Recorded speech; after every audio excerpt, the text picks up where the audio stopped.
You walk into the grocery store intending to buy a single carton of milk, but somehow you end up walking out with 3 heavy bags. You know the exact moment it happens. You're heading toward the dairy aisle and you stop dead in your tracks. There's a massive, bright red 50% off sign sitting over a display of something you weren't even looking for. Most efficient choice. But walking the aisles is an exercise in navigating an invisible psychological battlefield. Every display and price tag is carefully engineered to bypass that logical brain entirely. According to the psychologist Daniel Kahneman, our brains process financial decisions using a dual system.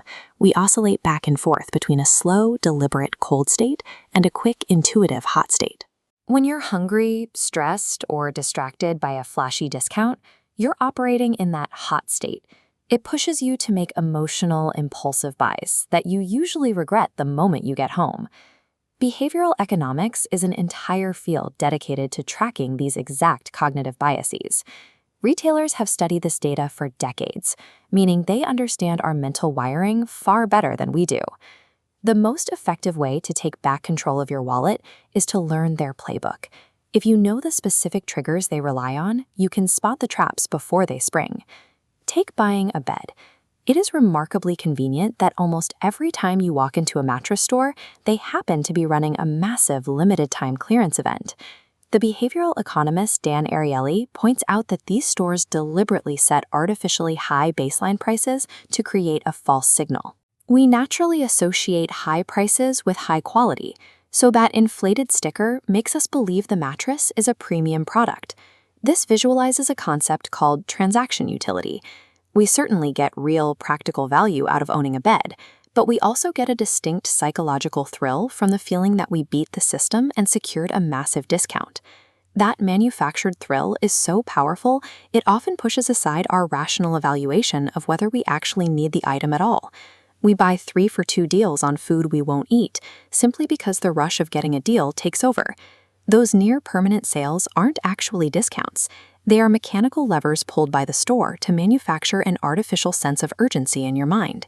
This manipulation continues in the grocery aisles through a strategy called price targeting. You can see it clearly by looking at the fresh produce. The economist Tim Harford notes that supermarkets will take the exact same vegetables, chop them up, put them in plastic packaging, and mark up the price by as much as 10 times compared to buying them loose. Coffee chains use a parallel tactic. If you want the cheapest, smallest cappuccino, you usually won't find it on the main menu above the register. You have to know it exists and ask for it, because the store is quietly nudging you toward the highly visible, oversized cups.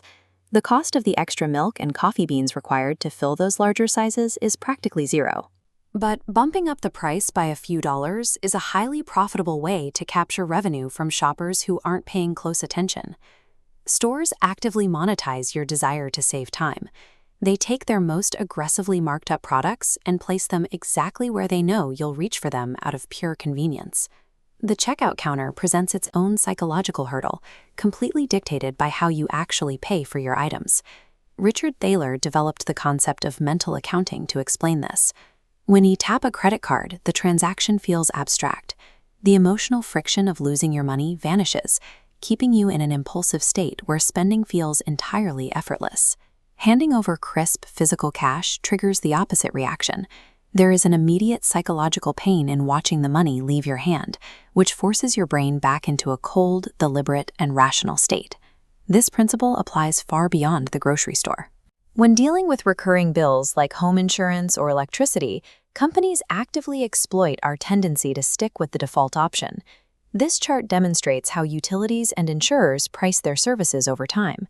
Instead of rewarding loyalty, they steadily punish existing customers with climbing rates, while reserving their absolute cheapest tariffs strictly for brand new customers who switch.